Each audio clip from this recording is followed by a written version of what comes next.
Hello दोस्तों, Hindi class में आपका स्वागत है। दोस्तों आज की क्लास में बहुत ही मज़ेदार कहानी पढ़ाऊंगा। दोस्तों एक एक शब्द को पढ़ूंगा। दोस्तों इससे क्या होगा कि आपका हिंदी रीडिंग प्रैक्टिस होगा। दोस्तों बिना क्लास को देरी किए हुए चलिए क्लास को स्टार्ट करते हैं। दोस्तों अगर इस चैनल पे आप नए हैं तो प्लीज़ चैनल को सब्सक्राइब कर दें और सब्सक्राइब करके बेल आइकन दबा दें। किसी घने जंगल में गीधों का एक झुंड रहा करता था। उनका पूरा झुंड एक साथ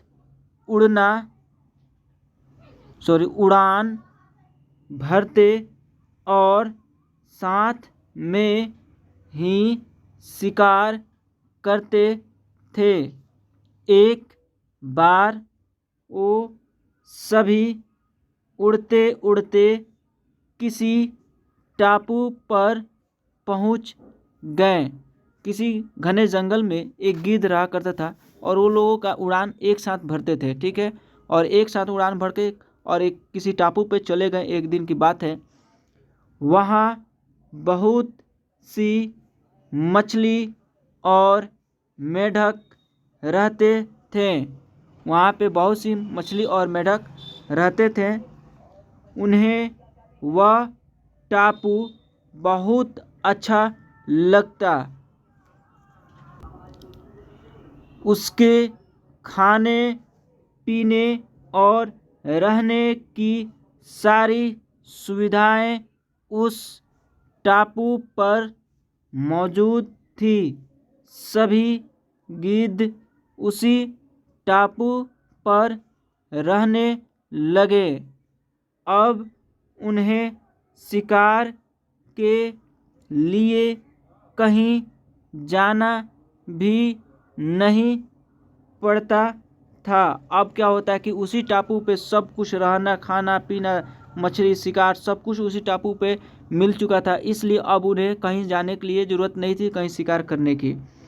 सभी बिना किसी मेहनत के भरपेट भोजन करते और उस टापू पर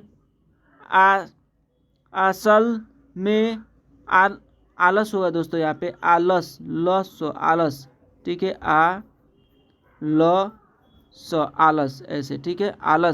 आलस में जीवन जीने लगे और उन्हें मेहनत करने की कोई ज़रूरत नहीं पड़ती थी। उन्हें अब आलस से ज़िंदगी जी रहे थे, क्योंकि हर चीज़ वहाँ पे मिल जा रहा था, हर चीज़, ठीक है।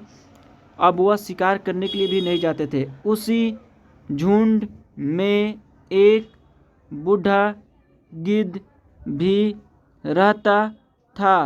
वह बूढ़ा गिद्ध यह सब देखकर बहुत परेशान रहता। और उसी झुंड में एक बूढ़ा भी गिद्ध रहता था, इन लोगों से बुजुर्ग था, और यह सब देख करके वह परेशान रहता था। उसे अपने साथियों की आलस, यहाँ पे आलस होगा, फिर गलत हो गया, नहीं ये ठीक है, आलस, ठीक है। आलस भरी दशा देखकर चिंता होने लगी। वो सभी गिद्धों को कई बार चेतावनी भी देता कि मित्रों, हमें फिर से शिकार के लिए उड़ान भरनी चाहिए, ताकि हम अपना शिकार करने की कला को और भी मजबूत बनाए रख सकें। अगर ऐसे ही आलस करेंगे तो यहाँ पे करेंगे ऐसे हुआ, करेंगे तो एक दिन हम शिकार करना तक भूल जाएंगे। इसलिए हमें जल्द ही अपने पुराने जंगल में वापस जाना चाहिए। उस बूढ़े गिद्ध की सलाह सुनकर सभी गिद्ध हंसने लगे। वह उसका मजाक बनाने लगे उन्होंने कहा कि बूढ़ा होने की वजह से इनका दिमाग खराब हो गया है, इसलिए यह हमें आरामदायक जीवन छोड़कर जाने की सलाह दे रहे हैं। ये कहकर गिद्धों के झुंड से उस टापू से जाने से मना कर दिए। बूढ़ा जो गिद्ध था उसने मना किया कि अगर हम लोग ऐसे ही ठहरे रहें, यहीं पे कुछ शिकार नहीं करें तो हम अपना शिकार करना भी भूल जाएंगे, एक टाइम आएगा। तो इसलिए हमें शिकार पे जाना चाहिए, हमें पे शिकार को नहीं भूलना चाहिए। ठीक है, यह बात सुनकर उनके सारी साथी हंसने लगे, उनके मजाक उड़ाने लगे। ठीक है दोस्तों, इसके बाद वह बूढ़ा गिद्ध अकेले ही वापस जंगल में लौट गया। कुछ दिनों के बाद उस बूढ़े गिद्ध ने सोचा कि बहुत समय हो गया, चलो उस टापू पर जाता हूँ और वहाँ पर अपने सगे लोगों और दोस्तों से मिलकर आता हूँ। और इसने आ तो गया जंगल से बाहर, और इसने सोचा कि चलते हैं अपने दोस्तों से मिलते हैं, और यह सोच करके उस टापू पे आने की कोशिश किया। ठीक है दोस्तों, वह बूढ़ा गिद्ध जैसे ही उस टापू पर पहुंचा, वहां की हालत देखकर वह हैरान रह गया। वहाँ का दृश्य बहुत भयावह था। उस टापू पर मौजूद सभी गिद्ध मर गए थे।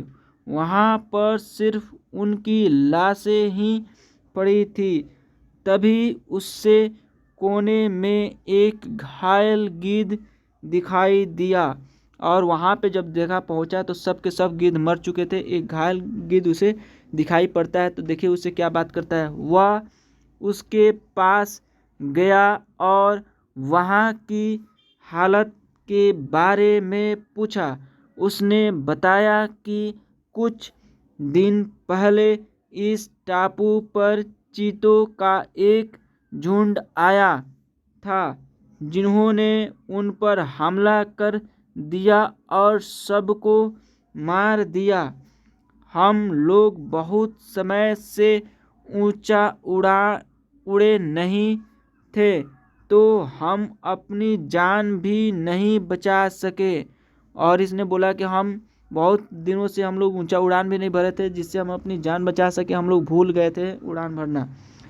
पंजों में उनसे मुकाबला करने की क्षमता भी कम हो गई थी।